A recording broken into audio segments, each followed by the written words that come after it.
غنیمت کا مال آیا ہوا ہے، مال غنیمت آیا ہوا ہے۔ حضرت عائشہ کہتی ہے کہ میرے گھر میں 15 دن سے چولہا نہیں جلا، آج اے اللہ کے رسول آپ کو بھی آپ کا حصہ ملے گا؟ اللہ کے نبی کہتے ہاں ملے گا۔ اما عائشہ کہتی کیا میں چولہا سنبھال لوں؟ آپ نے کہا سنبھال لو۔ اے اللہ کے رسول آپ اپنا حصہ لے کر آئیں گے؟ ہاں میں حصہ لے کر آؤں گا۔ عائشہ اس میں میرا بھی حق ہے، آج میرے گھر میں بھی چولہا جلے گا۔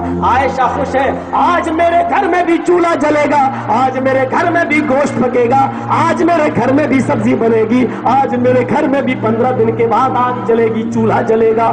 دردناک منظر ہے۔ اللہ کے نبی صلی اللہ علیہ وسلم دونوں ہاتھ بھر بھر کے لوگوں کو ان کا حصہ دے رہے ہیں، اور خود اپنا حصہ جب آپ کو ملا، جو حصہ برابر برابر ملا، تو آپ کو بھی 2 تھیلے ملے، سب کو 2 تھیلے ملے، تو آپ کو بھی 2 تھیلے ملے۔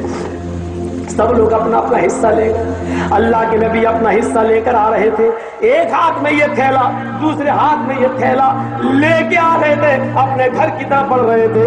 سامنے گھر ہے، ابھی گھر کا دروازہ نہیں کھٹکھٹایا، راستے میں 2 یتیم بچوں نے نبی کا راستہ روک لیا۔ یتیم بچے، ایک کی طرف نظر ڈالی 7 سال کا بچہ، دوسرے کی طرف نظر ڈالی 9 سال کا بچہ۔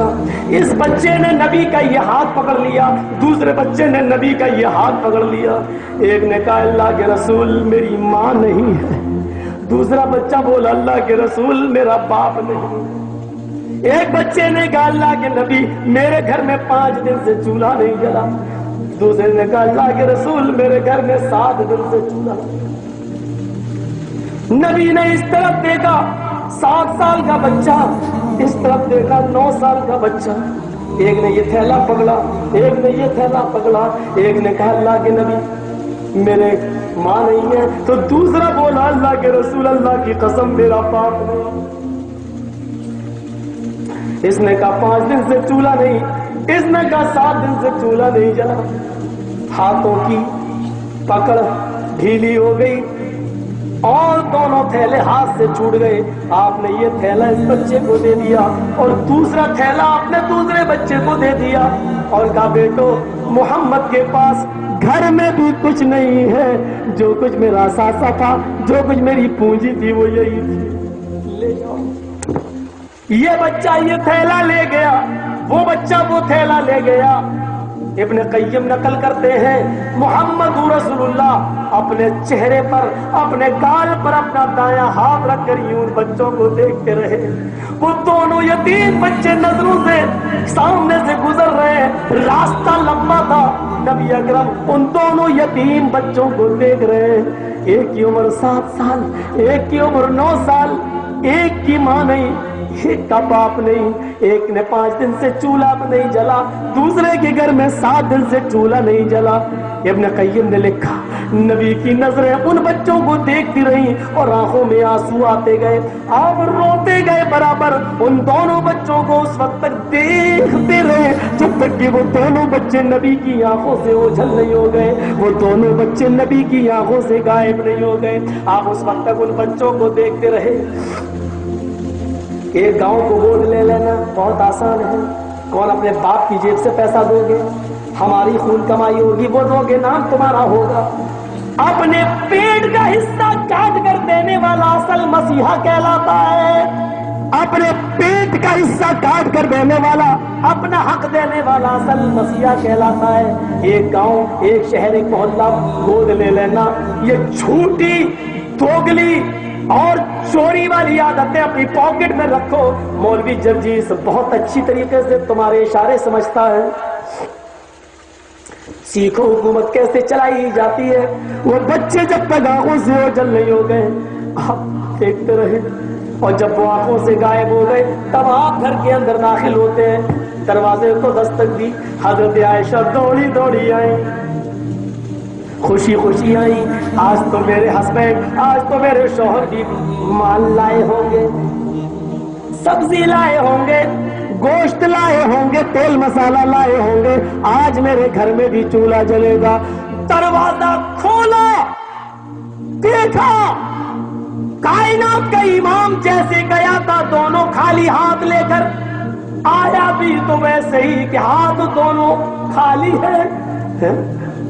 اور اللہ کے نبی گھر کے اندر گھستے ہیں، السلام علیکم ورحمۃ اللہ وبرکاتہ۔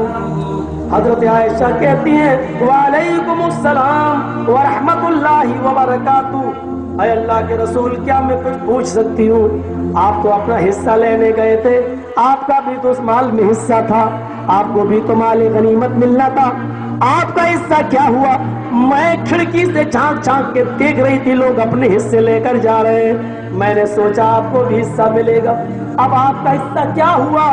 فرمایا عائشہ میں اپنا حصہ لے کر آ رہا تھا، مجھے بھی میرا حق ملا تھا، مجھے بھی میرا حصہ ملا تھا، لیکن جو ہی میں دروازے کے نیچے پہنچا اپنے گھر آیا، جیسے ہی میں حجرے کے باہر پہنچا، ابھی گھر میں داخل نہیں ہوا کہ دو یتیم بچوں نے میرا راستہ روک دیا، ایک نے میرا دایاں ہاتھ پکڑا، دوسرے نے میرا بایاں ہاتھ پکڑا، ایک نے کہا میری ماں نہیں، دوسرے نے کہا میرا باپ نہیں، ایک کی عمر 7 سال، دوسرے کی عمر 9 سال، ایک نے کہا میرے گھر میں 5 دن سے چولہا نہیں جلا، دوسرے نے کہا میرے گھر میں 7 دن سے چولہا نہیں جلا۔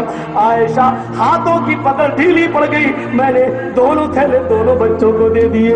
عائشہ یتیم تھے، ایک کی ماں نہیں تھی، ایک کا باپ نہیں تھا، عائشہ ان یتیم بچوں کے لیے کیا کروں؟ ان یتیم بچوں کے لیے مجھے کچھ کرنا پڑے گا۔ عائشہ میں نے اپنا حصہ ان کو دے دیا۔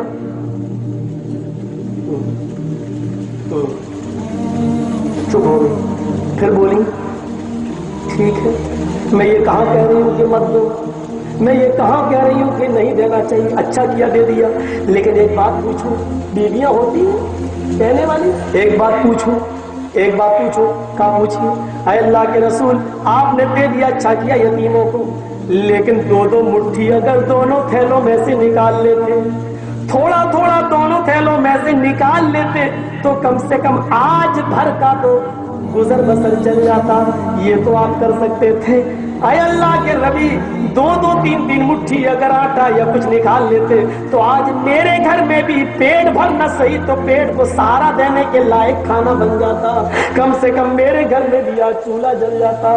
تو اس کا جواب جانتے ہو نبی اکرم نے کیا دیا؟ فرمایا عائشہ یتیمی میں نے دیکھی ہے تم نے نہیں دیکھی۔ نبی نے جو جواب دیا وہ یہ، عائشہ یتیمی میں نے دیکھی ہے تم نے نہیں دیکھی، تم کیا جانو یتیمی کا درد کیا ہوتا ہے، تم کیا جانو یتیمی کیا ہوتی ہے۔ عائشہ تمہارے تو باپ ابو بکر بھی زندہ ہے، عائشہ تمہاری ماں بھی تو ابھی زندہ ہے، مجھ سے پوچھو محمد رسول اللہ دنیا میں قدم بھی نہیں رکھے تھے، میں اپنی ماں کے پیٹ میں تھا اور میری ماں کا 7 مہینے کا حمل تھا، یعنی میں 7 مہینے کا پیٹ میں تھا ماں کے، ابھی 2 مہینے باقی تھے اس دنیا میں آنکھیں کھولنے کے لیے۔ عائشہ ابھی میں نے اپنے باپ کا چہرہ نہیں دیکھا تھا، اپنی ماں کے پیٹ میں تھا کہ میرا باپ مجھے اس دنیا سے الوداع کہہ کے چلا گیا۔ عائشہ جس نے پیدا ہونے کے بعد باپ کی شکل نہ دیکھی ہو، اس سے بڑھ کر یتیمی کا درد کس کو معلوم ہو سکتا ہے؟ عائشہ تم نے وہ موڑ نہیں دیکھا جو میں نے اپنی آنکھوں سے دیکھا۔ عائشہ جب میں تھوڑا تھوڑا بڑا ہوا اور بچے اپنے ماں باپ کو ابو ابو کہتے تھے تو میں اپنی امی سے پوچھتا تھا امی میرے ابو کہاں ہیں، میں کس کو ابو پکاروں؟ تو میری ماں ڈھارس دیتی تھی وہ بہت دور گئے بیٹا، تمہارے لیے بہت کچھ کمانے گئے، بہت سا پیسہ دھن دولت لے کے آئیں گے، جب آئیں گے تو میں تمہیں بتا دوں گی، یہ کہہ کر وہ مجھے تسلی دیتی تھی۔ عائشہ جب میں 6 سال کا ہوا میری ماں مجھے اپنی ماں کے گھر نہیں میری نانی کے گھر مدینے لے گئی، میں اپنے نانا ماموں کے گھر گیا ہوا تھا، میری ماں 1 مہینہ ننیال میں میری رہنے کے بعد جب لوٹ کر مکے آ رہی تھی میری انگلی پکڑ کے مجھے چلا رہی تھی، میں 6 سال کا تھا، اس وقت مقام ابوا بازار راستے میں ایک مقام پڑا، مدینے سے لوٹتے وقت مکے کو آتے وقت ایک مقام ہے مقام ابوا، مقام ابوا ایک مقام پڑا، وہاں میری ماں مجھ سے بولی بیٹے تم اپنے ابو کو دیکھنا چاہتے ہو؟ جی، میں نے کہا جی، کہنے لگی چلو میں تمہیں بتاتی ہوں تمہارے ابو کہاں سو رہے ہیں۔ عائشہ مجھے میری ماں میرے باپ کی قبر پر لے گئی،